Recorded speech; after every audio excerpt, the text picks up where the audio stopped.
Hello friends, welcome back to my channel. तो आज के इस वीडियो में हम लोग सीखेंगे कि नेटबीन्स आईडी और माइस्क्वेल डाटाबेस को कैसे कनेक्ट करेंगे अपने जावा प्रोग्राम्स के थ्रू। अगर आपको जेडीबीसी डिटेल में पढ़ना है तो इसके लिए हम एक सेपरेट प्लेलिस्ट बना चुके हैं, आप उसको एक्सेस कर सकते हैं, जहां पर हम हर एक पॉइंट्स को डिटेल में डिस्कस किए हैं कि किसको क्यों लिखेंगे और कहाँ पे लिखने वाले हैं। अलग अलग आईडी में भी हम सेटअप करके बताएं कि किस आईडी में हम किस तरीके से सेटअप कर सकते हैं डाटाबेस कनेक्टिविटी के लिए। तो अगर अभी तक आप वो प्लेलिस्ट एक्सेस नहीं किए हैं तो आप एक्सेस कर लीजिए। लिंक उस प्लेलिस्ट का डिस्क्रिप्शन में भी मिल जाएगा और आप हमारे प्लेलिस्ट सेक्शन में आके उसको चेक कर सकते हैं। तो चलिए स्टार्ट करते हैं। और आज हम लेटेस्ट वर्जन माइस्क्वेल 8.0.41 और नेटबीन्स आईडी का जो लेटेस्ट वर्जन है इसके बीच में कनेक्शन करके देखेंगे कि इन दोनों के बीच में हम कैसे कनेक्शन करेंगे अपने जावा प्रोग्राम्स के थ्रू। तो चलिए शुरू करते हैं। तो जैसा कि हमारे पास नेटबीन्स आईडी है, लेटेस्ट वर्जन का हम ऑलरेडी इंस्टॉल कर चुके हैं, 24 है अभी लेटेस्ट वर्जन। और माइस्क्वेल का जो लेटेस्ट वर्जन है 8.0.41 इसको भी इंस्टॉल हम कर चुके हैं। तो इन दोनों के बीच में कनेक्शन कैसे एस्टेब्लिश करेंगे जिससे कि हम जो भी जावा में एप्लीकेशंस बनाएंगे वो कनेक्ट रहे हमारे माइस्क्वेल डाटाबेस से। तो चलिए शुरू करते हैं। इसको कनेक्ट करने के लिए हमें एक ड्राइवर्स की ज़रूरत पड़ेगी। तो अगर हमें ड्राइवर्स चाहिए तो डाउनलोड करना पड़ेगा पहले। अब ड्राइवर्स क्या होता है, क्यों इसको लगाते हैं यहाँ पे, इसके बारे में हम डिटेल डिस्कस किए हैं। इसके लिए आप क्या कीजिए, इस प्लेलिस्ट को एक बार आप एक्सेस कर लीजिए। जैसे ही आप एक्सेस कर लोगे इस प्लेलिस्ट को, आपको कोई भी प्रॉब्लम्स नहीं होगा डाटाबेस से रिलेटेड। तो अभी हमें ड्राइवर्स चाहिए तो हम ड्राइवर्स को डाउनलोड कर लेते हैं। जावा में डाटाबेस कनेक्टिविटी के लिए माइस्क्वेल से अगर करना चाहते हैं तो माइस्क्वेल कनेक्टर जे नाम से ड्राइवर मिलेगा, इसको डाउनलोड कर लेते हैं। इसके ऑफिशियल वेबसाइट पे आ जाते हैं और यहाँ पे हम इसको डाउनलोड कर लेते हैं।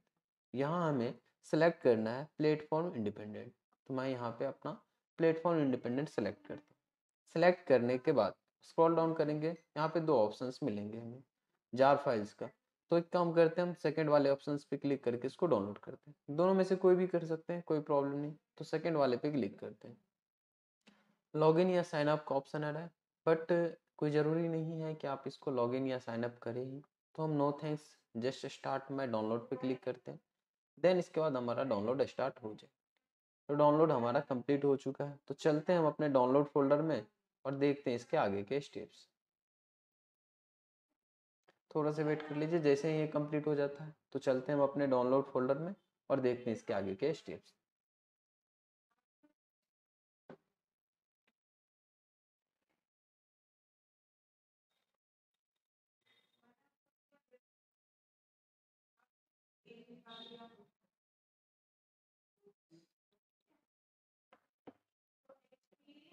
तो हमारा डाउनलोड हो गया है। तो चलिए अपने डाउनलोड फोल्डर में चलते हैं। तो जैसे ही डाउनलोड फोल्डर में आएंगे तो हम देख पाएंगे यहाँ पे एक हमें जीप फाइल मिल चुका है। जीप फाइल के अंदर में ही हमारा ड्राइवर है। तो इसको पहले अनजीप कर लेते हैं, एक नॉर्मल फोल्डर्स के रूप में इसको कन्वर्ट कर देते हैं। तो राइट क्लिक करके भी कर सकते हैं, यहाँ एक्सट्रैक्ट अल का ऑप्शन है, यहाँ से भी कर सकते हैं। ठीक है, कहीं से भी करेंगे एक ही बात होगा। तो हम इसको एक्सट्रैक्ट कर लेते हैं। एक्सट्रैक्ट पे क्लिक करते हैं।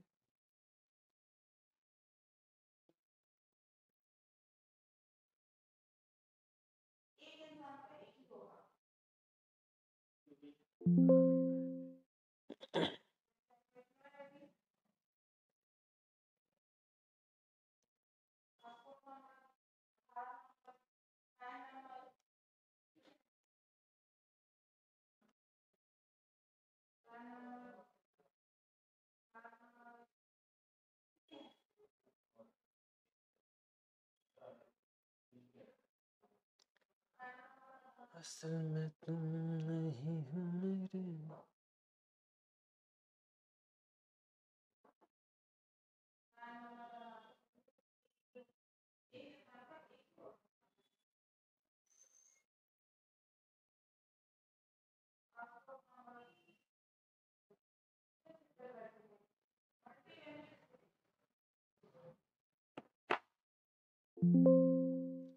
सो अनजिप कंप्लीट हो चुका है। तो चलिए अब देख लेते हैं ड्राइवर्स हमारा कहाँ पे मिलेगा। तो जो जीप फाइल हम लोग डाउनलोड किए थे इसको अब डिलीट कर देते हैं, क्योंकि अब ज़रूरत नहीं है हमें। तो इसको ओपन करते हैं। इसके फोल्डर्स के अंदर में हमें मिलेगा यहाँ पे MySQL connector jar, executable jar file. यही है हमारा ड्राइवर। तो इसको कट करके हम बाहर में रख लेते हैं और जो फ़ोल्डर है हमारा उसको भी हम डिलीट कर देते हैं। अब उसकी भी ज़रूरत हमें नहीं है, हमें जो जार फाइल्स चाहिए वो मिल चुका है, तो इसको भी डिलीट कर देते हैं और चलते हैं अपने नेटबीन्स आईडी के अंदर में प्रोग्राम्स लिखते हैं और देन इसके बाद हम आगे का कंटिन्यू करते हैं। तो नेटबीन्स आईडी में हम एक नया प्रोजेक्ट क्रिएट कर लेते हैं, न्यू प्रोजेक्ट पे क्रिएट करेंगे। यहाँ पे हम जावा विथ एंड सेलेक्ट करेंगे और जावा एप्लीकेशन सेलेक्ट करेंगे। नेक्स्ट पे क्लिक करते हैं। हमें यहाँ पे प्रोजेक्ट का नाम देना है तो दे देते हैं CWS नाम से। मेन मेथड भी क्रिएट कर लेते हैं क्योंकि मेन मेथड तो चाहिए अगर हम जावा में प्रोग्राम्स लिखते हैं तो।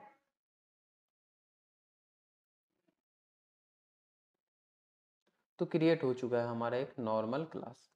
जो बाकी की कमेंट्स हैं उसको हम हटा दे रहे हैं ताकि आप लोग नॉर्मली इसको समझ सकते हैं। अब मेन मेथड से हमारा जावा का प्रोग्राम से स्टार्ट होगा तो हम यहाँ पे अपना जो भी कोड है वो लिखने वाले हैं जिसके थ्रू कनेक्टिविटी करेंगे। इस कोड को हम डिटेल में एक्सप्लेन किए हुए हैं अपने JDBC प्लेलिस्ट के अंदर में जो वीडियो हम अपलोड किए हुए हैं। आप इसको एक बार ज़रूर एक्सेस कर लीजिए जहाँ पे हम हर एक वीडियोज़ में एक्सप्लेन किए हैं कि किसको क्यों यूज़ करते हैं, ड्राइवर्स क्या है, कितने टाइप्स के ड्राइवर है, इसको एक्सप्लेन किए हैं यहाँ पे। साथ ही साथ जो URLs हम लोग अभी लिखने वाले हैं वो URLs क्यों लिखते हैं, क्या मीनिंग है इस URLs का, हर एक को हम डिटेल में एक्सप्लेन किया। तो आप यहाँ से वो सारे वीडियोज़ को एक्सेस कर सकते हैं और इससे रिलेटेड जो भी कोड है हमारे गिटहब चैनल पे आपको मिल जाएगा। लिंक आपको वीडियो के डिस्क्रिप्शन में मिल जाएगा, वहाँ से आप एक्सेस कर सकते हैं। तो चलिए हम यहाँ पे एक नॉर्मल कोड लिख लेते हैं कनेक्शन करने के लिए। तो हमें पहले ड्राइवर्स को रजिस्टर करना होता है और ड्राइवर्स को रजिस्टर करने के लिए क्लास डॉट फोर नेम को यूज करते हैं। अब यही क्यों यूज करते हैं, इसका क्या मीनिंग है, सब हम डिटेल में वहाँ पे डिस्कस किए। अगर आपको डिटेल में जानना है तो आप प्ले लिस्ट एक्सेस कर सकते हैं, अदरवाइज यहाँ से काम कर सकते हैं। तो com.mysql.cj.jdbc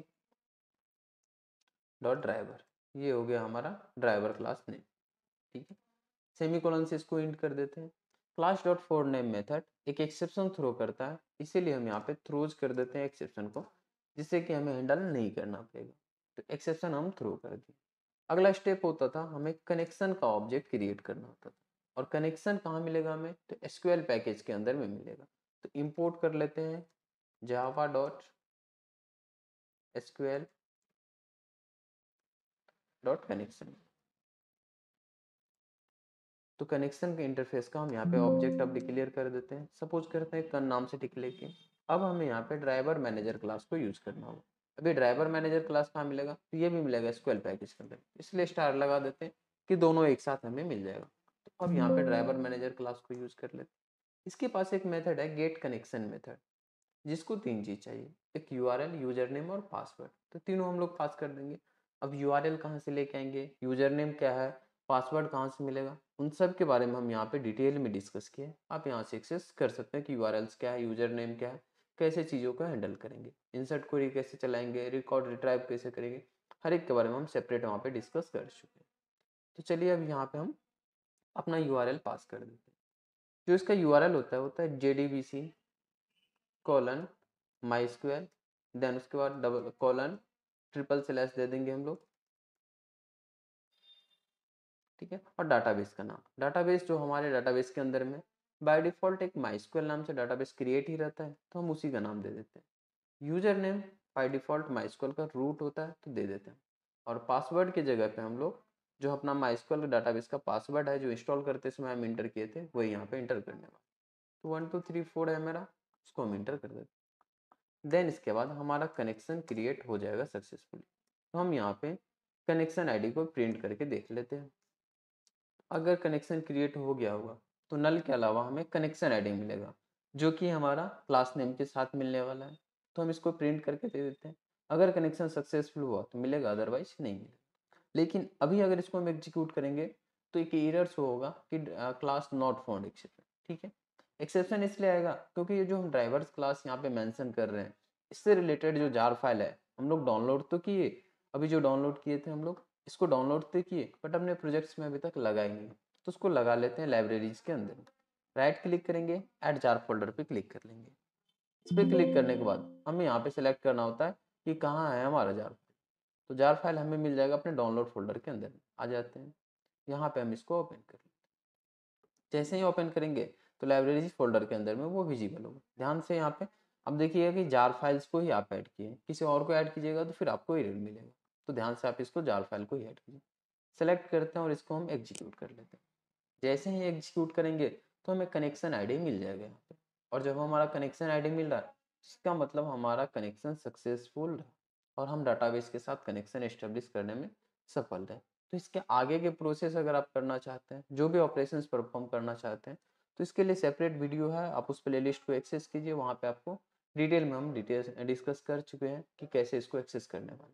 तो यहाँ से आप देख सकते हैं, आपको जो देखना है पर्टिकुलर उस वीडियो को विजिट करके आप देख सकते हैं। तो चलिए इस वीडियो को इतना ही रहने देते हैं, मिलते हैं फिर से नेक्स्ट वीडियो में।